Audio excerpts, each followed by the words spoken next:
part of life. Bonjour la famille. Alors aujourd'hui on va vous faire une vidéo un petit peu spéciale pour vous montrer la façon dont on écrit les textes des bunnies. Un peu spécial parce que Victor et moi avons deux approches bien différentes d'écrire nos textes. L'inspiration, la méthodologie, les sujets abordés sont autant de divergences qui vont me faire parler de mon expérience plutôt qu'à essayer de faire une généralité, à mon avis, très peu pertinente. L'écriture doit tout son talent à l'inspiration. En règle générale, nous avons une représentation bien commune de ce qu'est être inspiré. On a l'image de cette personne qui aurait une lumière en elle ou qui émanerait d'elle, ou même une personne éclairée par une lumière qui viendrait du ciel. Tout un tas d'idées extravagantes. C'est donc cette représentation mystique que nous nous faisons de l'artiste inspiré. Une personne qui aurait en sa possession ce que le commun des mortels n'a pas, la lumière. Chez les bunnies, et ça vaut pour la plupart des artistes que nous connaissons, cette part de lumière qui peut paraître hasardeuse, voire capricieuse parfois, nous la délaissons complètement. Elle est la bienvenue quand elle se présente bien sûr, mais au quotidien, elle laisse place à un ingrédient bien plus stable qu'elle travaille. Pour nous, l'inspiration n'est pas le fruit d'une lumière venue du ciel, mais bel et bien d'un labeur rigoureux et quotidien. Une analogie se présente à moi, c'est l'artisan menuisier qui va travailler le bois à avoir une pièce ou un meuble souhaité. L'artiste, de la même manière, va sculpter ses œuvres, s'y reprendra plusieurs fois, y apporter quelques retouches. À ce stade, on peut entrevoir la difficulté et l'ambiguïté de ceux qui veulent mettre une frontière entre l'artiste et l'artisan. Pour moi, il n'y en a pas. Revenons-en à l'écriture. On parle d'une feuille de papier, c'est-à-dire une surface blanche et plane. En règle générale, le sujet n'est pas l'écriture. Sans idée de base, nous arriverions à rien. Entendons-nous bien. Je ne pense pas que quelqu'un qui s'installe devant une page blanche en se disant « je dois écrire quelque chose » puisse arriver à quoi que ce soit. Par contre, quelqu'un qui a déjà des idées pourra s'installer devant sa page blanche, elle ne manquera de rien. Ma méthodologie, je provoque littéralement l'inspiration. Je la déclenche si vous voulez. Il suffit que je me mette dans un certain état pour que l'inspiration arrive. Et c'est une recette, à la seule condition d'avoir envie d'écrire à ce moment-là, ça marche à tous les coups. Attention, je dis pas que tout ce qui arrive à ce moment-là est de qualité, mais ça servira de sérieuse base de travail. Pour bien comprendre le travail que ça représente, et que l'écriture n'est nullement assujettie à une espèce de lumière, il faut savoir que nos textes les plus longs peuvent compter jusqu'à 23 couplets, de 4 vers en général. Je vous laisse faire le calcul.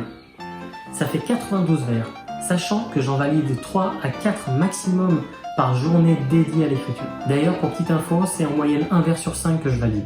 Donc si on part sur le principe que j'écris tous les jours, toute la journée, ce qui n'est pas du tout le cas, je serai capable de sortir 1 à 2 textes par mois. Ouais, c'est très bien. Personnellement, j'ai deux façons de travailler que généralement je combine pour apporter de la richesse au texte. L'écriture concrète. J'ai un sujet et je le développe avec des mots à propos. Les sujets peuvent s'inspirer de l'actualité, de films, d'anecdotes. Je trouve les sujets dans ce qui me touche au plus profond, c'est-à-dire ce qui me rassure ou qui m'angoisse. Si mes sentiments sont le carburant de mon inspiration, j'ai une règle d'or. Même si j'utilise le je de la première personne, il n'y a pas une seule chanson dans laquelle moi, Samy, je suis présent. D'ailleurs, presque tous mes personnages sont des femmes.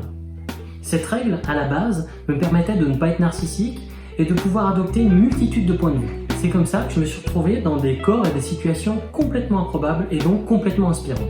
Telle une petite fille tétraplégique au pouvoir imaginaire extraordinaire, ou alors une femme stérile qui épouse un dieu pour avoir un enfant, ou alors un mathématicien fou prêt à découvrir ce qu'il y a après la mort. C'est donc plutôt rassurant. L'inspiration n'aurait donc pas d'essoufflement, ni de limite d'autres que notre propre mort. Vous l'avez compris, par opposition, vous avez l'écriture abstraite. Parfois, ce sont des sensations ou des émotions que l'on veut transmettre. Malheureusement, la cohérence de la langue française, la contrainte des rimes, les émotions qui n'ont pas de mots assez forts pour les décrire, nous oblige à créer un nouveau langage, une nouvelle sémantique, parfois même une nouvelle interprétation. Tout ça fait partie de l'écriture. Le risque est de transformer le texte en charabia incompréhensible. Dans certains cas, le rendre même risible. Certains artisans de la musique sont des génies en la matière, pour inventer des mots ou les contracter, au service d'une nouvelle émotion, une idée, parfaitement perceptible par l'ensemble des francophones. Maintenant, je vais nous choisir un sujet bien à propos, l'écriture. Il s'agit de s'atteler à un exercice de style bien particulier. Nous allons commencer par effectuer un travail de recherche qui peut durer plusieurs jours. Dictionnaire, archives INA, YouTube, encyclopédie, tout est possible. Une fois tout ce travail de recherche terminé, il va me suffire de mettre quelques notes de musique à mon oreille, en fonction de l'univers souhaité. Ça marche même avec des images. On peut même combiner les deux. Je vais alors commencer à travailler mon couplet descriptif à propos de l'écriture. Avec ça, j'ai une explosion d'idées que j'ai provoquées. Il suffit de les laisser aller sur la feuille. quitte à ne pas travailler la technique des rimes dans un premier temps. Une inspiration profonde, et on commence. Je vais voir dans notre sujet une merveilleuse occasion de travailler sur le relief. Je m'explique. Je pars de la calligraphie qui m'inspire le mouvement. Il y a tous ces arrondis et le bruit de cet instrument qui frotte ce papier. Grâce à lui, je ressens toutes les petites aspérités de cette feuille qui paraissait si plate il y a à peine quelques minutes. Et c'est pas tout. Au fur et à mesure, des lettres et symboles se forment et se marient pour former une syllabe. Chaque syllabe tend à en épouser une autre pour former des mots. Chaque mot contribue à sa façon à faire circuler le sang dans ce corps, seule condition à la vie de cette phrase qui va alors prendre tout son sens. Ce qui n'était qu'un simple mouvement sur une feuille de papier blanc et plat va alors doucement se vallonner. En donnant du sens, c'est du relief que l'on apporte à l'écriture.